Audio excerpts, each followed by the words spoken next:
Blog Talk Radio. Hi, and welcome to Conscious Talk Radio, and I'm your host, Linda Summers, and we've got a wonderful show for you today. Our show is about sharing dreams with Juliette Wallen. And before we bring her on board, I want to give you a brief background information about her. Juliette is a wife, mother, social media writer, social good advocate, teacher, seer and dream share, and president of World's Biggest Dream Board. She has been featured on TEDxVillageGate. You can check out her video, The Importance of Sharing Dreams, Juliette Wallen at TEDxVillageGate on YouTube, where she shares her personal story. And with that, I'd like to welcome Juliette to the show. Hi, Juliette. Hi, Linda. How are you? Thanks for having me. Great. Great today. You're welcome. Thank you. You're welcome. So, dreams, your story is amazing, first of all, of how you really got into this. If you want to just give a brief, little background just about that, and then we're going to dive into really about the anxiety behind sharing a dream, because I think there's a lot of people who are like, it's a lofty dream, or, this dream is not going to come through. So there's so many things to talk about this, which is such a great topic. Well, my loftiest dream, and when I say this in the past because it has come true, was to see our oldest son thrive. He was diagnosed with autism, and in the third grade we were told he would never read or write. And my son's dream as a third grader was that he was going to be a famous artist, or as he said, artiste, and write his own comic books. So here's the question. Do you follow the dream of the child or the wisdom of the teachers and doctors? I chose the dream of the child because it sounded more appealing. It really did. That's a great mom. And, thank you. Well, it's almost like your lifeline. There's no other option when you love your child. You just want to see them thrive and achieve all of their dreams. So I pretty much followed the leader. But in order to organize my thoughts and believe any of this was possible, I made a dream board on our family office wall, and we began homeschooling from that point on, because if the school couldn't hold the belief that he would thrive and read and write and grow into his dreams, we had to create a place where that could happen. So we had to dismantle our whole reality at the time and create one that would support this dream. And that was the very early beginning of the World's Biggest Dream Board. I love that. And what's so wonderful about that is you did it on a wall, not just on a poster board. You made it the largest dream board. Seriously, really, is that where that came from, the World's Biggest Dream Board? Well, and then I ended up watching my son's dream come true. He at the time he went back to public school, actually, and not only made the honor roll, but he received an award, a presidential award, for the most improved. And it was the first time the school district had ever petitioned for one. And it was signed by President Obama, which is just phenomenal. And after that, World's Biggest Dream Board was just pretty much in our house on the wall. And when we moved, I took it down and stored it in the garage and wrote thank you on all the dreams that came true. And then I was working as a psychic in a New Age bookstore, and I would get phone calls asking for, a reading or some helpful insight. And there were a few clients that liked to call every day. Every day. And that's a lot of money, number one. And number two, they're not taking their power if they're doing that. And that, I wanted to see them thrive like my son did. So I asked clients to do a test with me, that we would create a dream board together. And what's your outcome that you want to see? I don't want to know the hows and whys of how you want to get there. I just want to visualize with you the end result. So we created dream boards together and put them on the office wall, and then out in the hallway, and then out in the front waiting room, and then in my neighbor's office, because it became so big. And then people from downstairs in the hair salon started coming up and putting their dreams up. And the security guard and the maintenance people. And my funny little coping mechanism turned out to be this wonderful, miraculous healer for a lot of people. And we couldn't figure it out. So we took it to the Carl's Bed Street Fair, where over 70,000 people attended, and 28 people were brave enough to share their dreams. And I thought, is this a bust? Am I learning that this magic is only for a small group, or is it my belief that it's for the world? So I sat with it for a few months and then took it to Facebook in March of 2012, and it went around the world. Dreams were shared by people on every continent, and it went up into space even. And all of the dreamers on World's Biggest Dream Board received an award from Fragile Oasis, which is a nonprofit that was started, get this, on the International Space Station. Oh, I know. my Are you God. kidding? No, I'm not kidding. And think about it, though. Yeah. To be an astronaut, wouldn't you have to be a great big dreamer? Mm-hmm. It makes all, yes. So from there, we've merged with World Dream Day, and every year we work on September 25th, and it's the day you declare your dream. You say, what is your dream for yourself? What is your dream for your world? And you share it either intimately with friends and family, or you can post that and see it go around the world and be supported and believed in by people you have never met, in countries you've never been. And it blows my mind to see the beauty in humanity of sharing, supporting, believing in one another. And basically, I manage the page.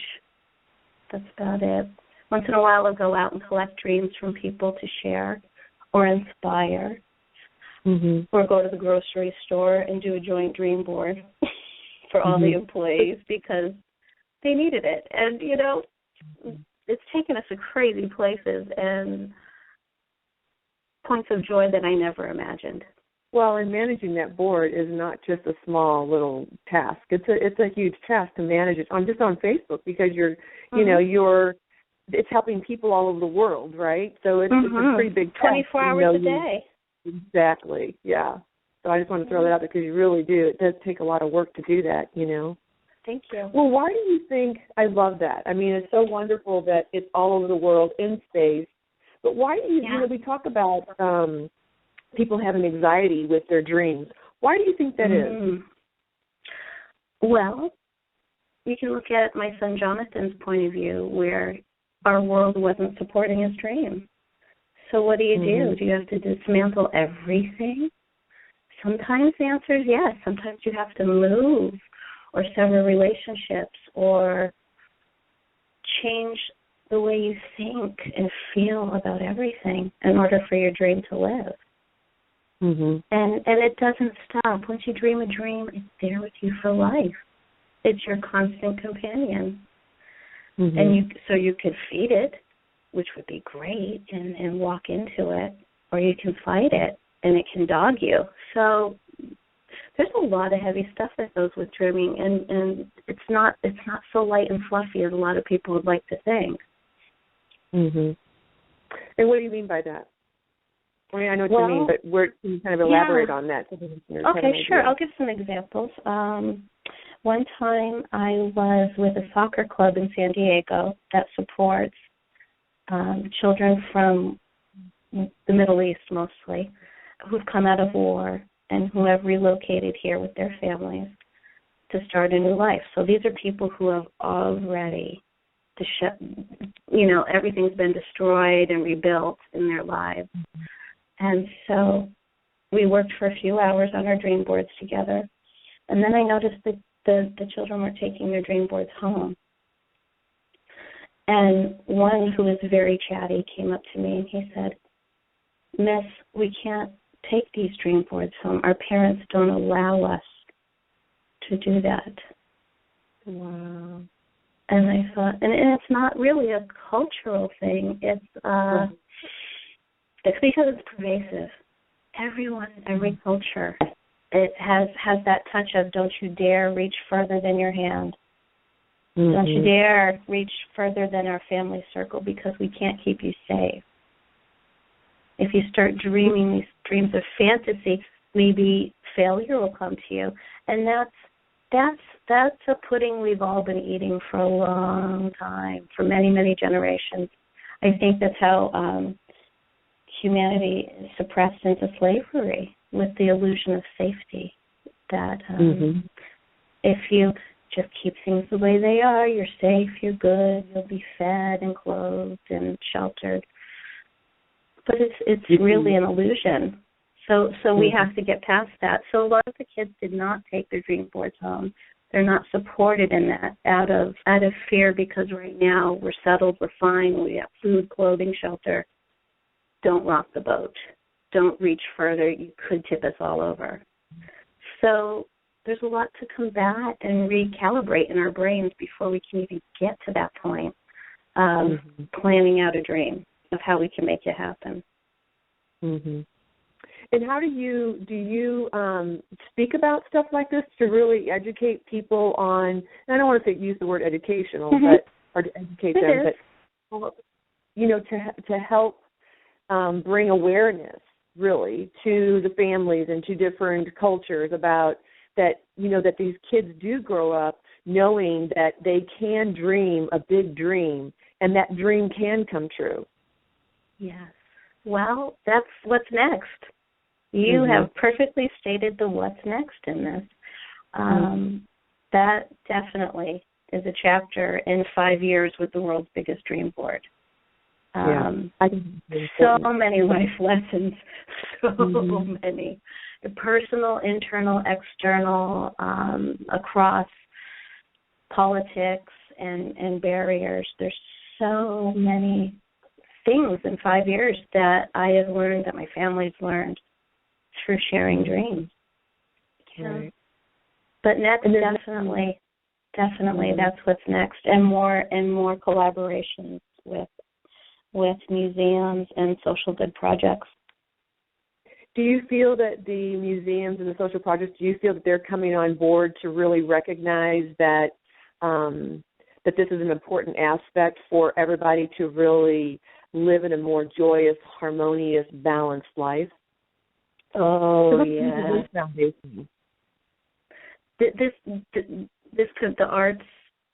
The artistic community is the most welcoming community for anything, peace, harmony, love, joy. Always, they've been there to support World's Biggest Dream Board. Who's new on board supporting World's Biggest Dream Board is scientists. I'm always fascinated by the amount of scientists and programmers and people who are originally looked at, they're of higher thought, so they don't dream. Oh, no. They're the biggest dreamers and doers in the world. Doctors, small business owners. It's amazing. And if you listen to media, if you watch advertisements or even going into movies, radio, the word dream is coming up a lot more than it did 5 years ago. We sat there outside 5 years ago at the street fair. I was there with my young sons who were in middle school at the time.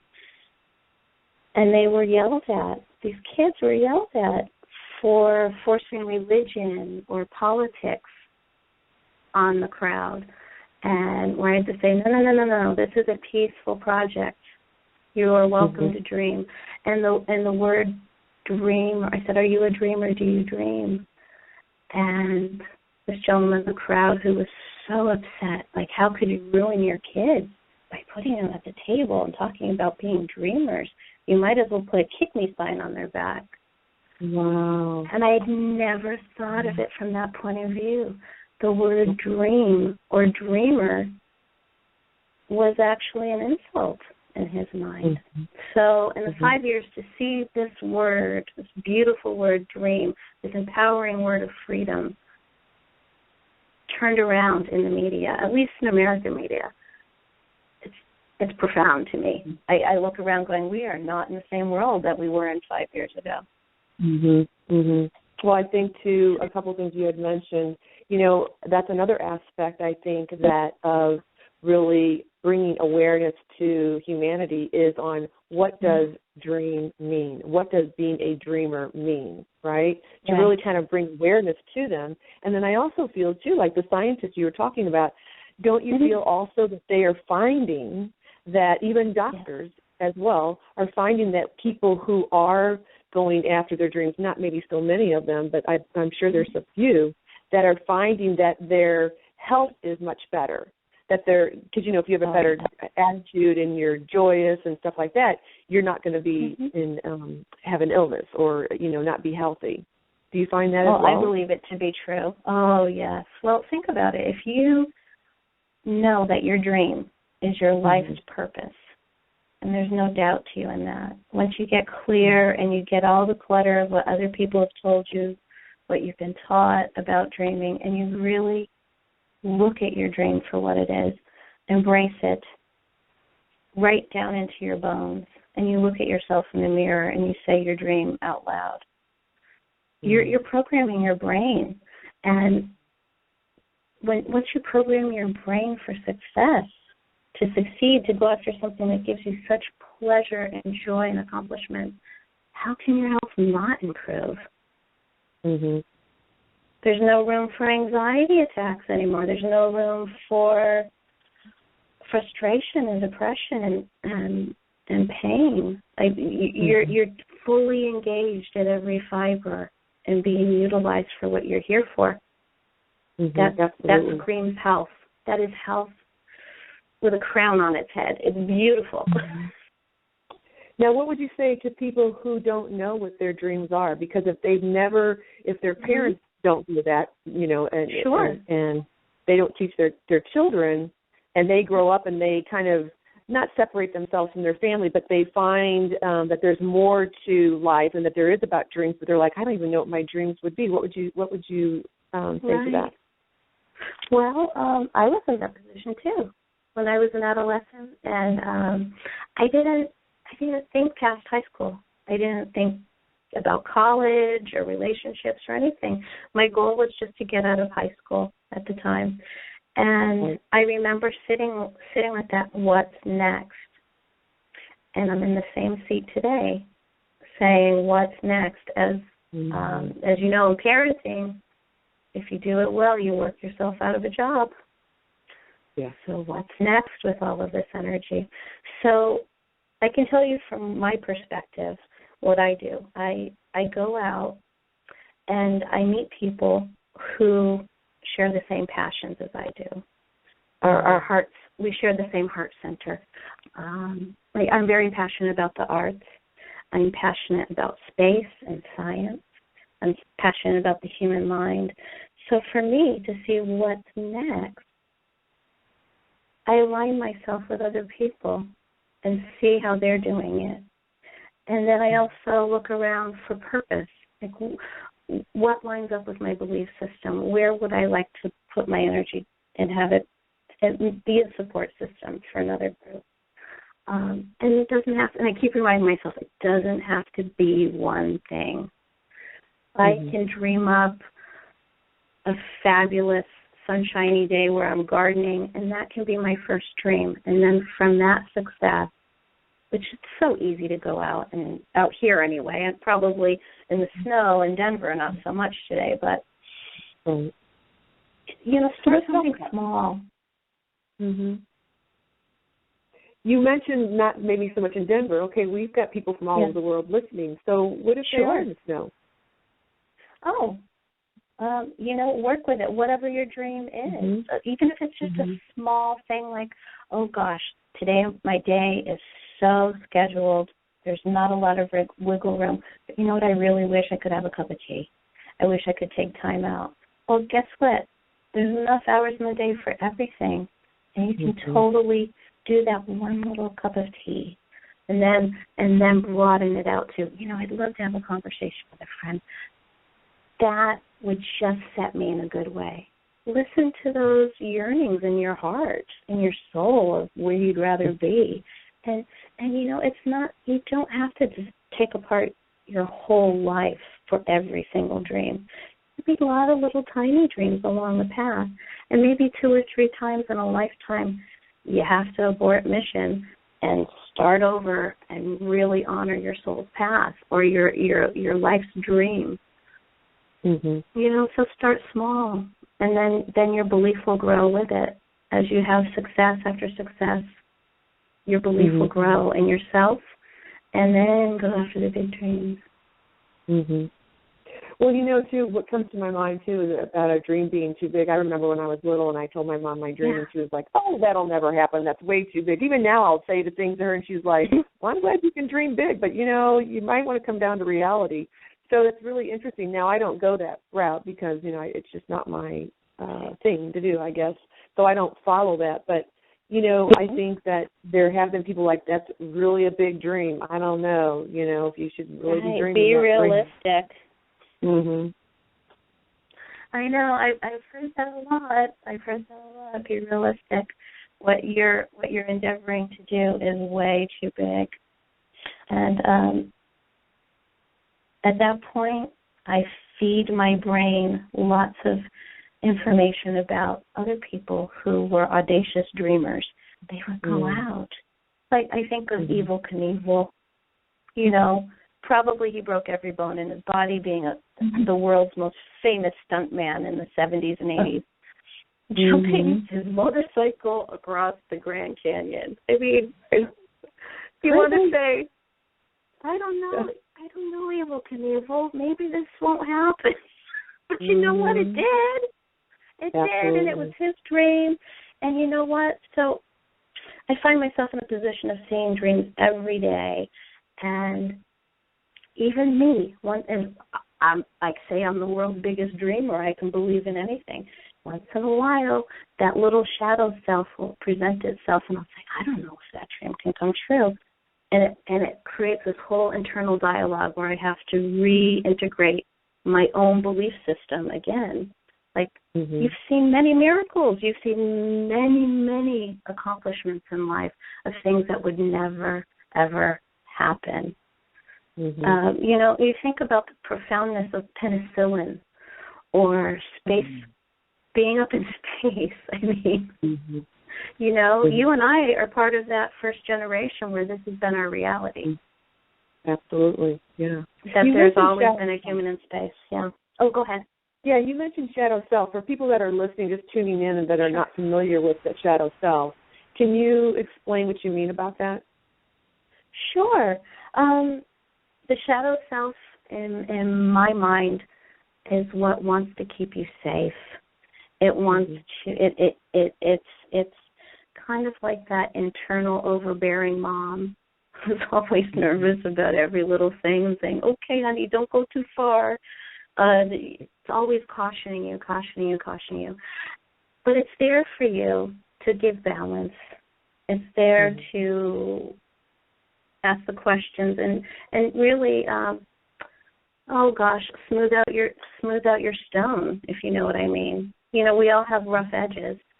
That shadow self can be really helpful in asking you the questions to get you more focused on your goal, to let you know where, oh gosh, this is a bigger dream than I expected.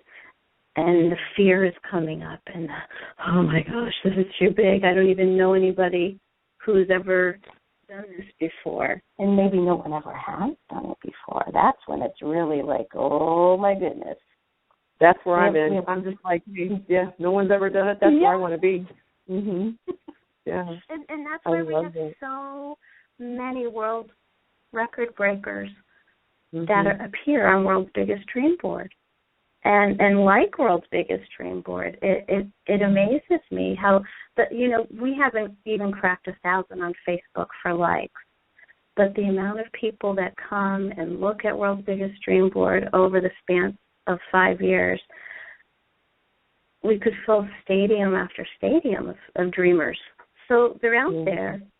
It just takes work, the inner work of letting go of the fear and the need to be safe and trusting that you know what you're doing, that your soul will carry you through.